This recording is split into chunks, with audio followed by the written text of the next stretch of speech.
So gold rose on Monday due to a weaker dollar on expectations that the Federal Reserve might apply the brakes on its monetary tightening cycle here in 2019. The dollar is weakening, and it's aiding gold into its next bull market. A lot of this is stemming from Jerome Powell's comments on Friday about the future of interest rate hikes, and his dovish views have become a bullish factor for gold as well.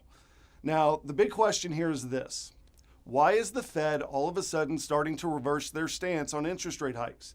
They've been very aggressive up to this point about normalization and getting things back to the way things should be. So are they just posturing to calm the current market volatility that we've been watching over the course of the last month or so? Are they taking into consideration all of the criticism they've received for raising rates when the rest of Wall Street and the Trump administration wanted them to keep them low?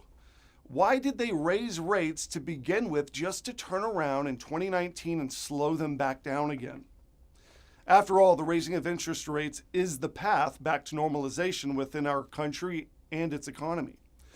So here's the bottom line. The Federal Reserve is an entity that handles monetary policy here in the U.S. and does not take any orders or direction from any other entity to include the United States government. The president cannot step in and tell the Fed chairman what to do with monetary policy and what to do with interest rates.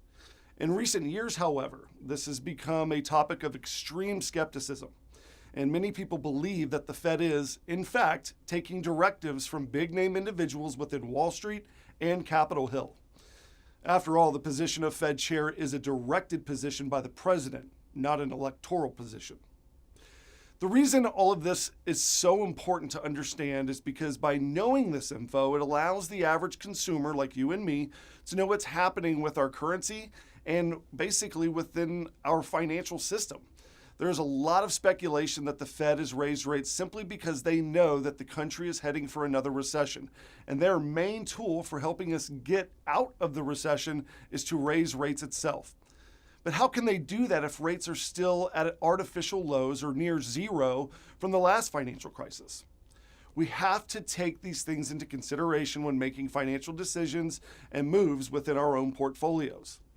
We're seeing a lot of these things take place that paints a very clear picture that most financial entities like the Fed and major Wall Street and commercial banks are all preparing for a major downturn in the financial system as well as our currency, our dollar.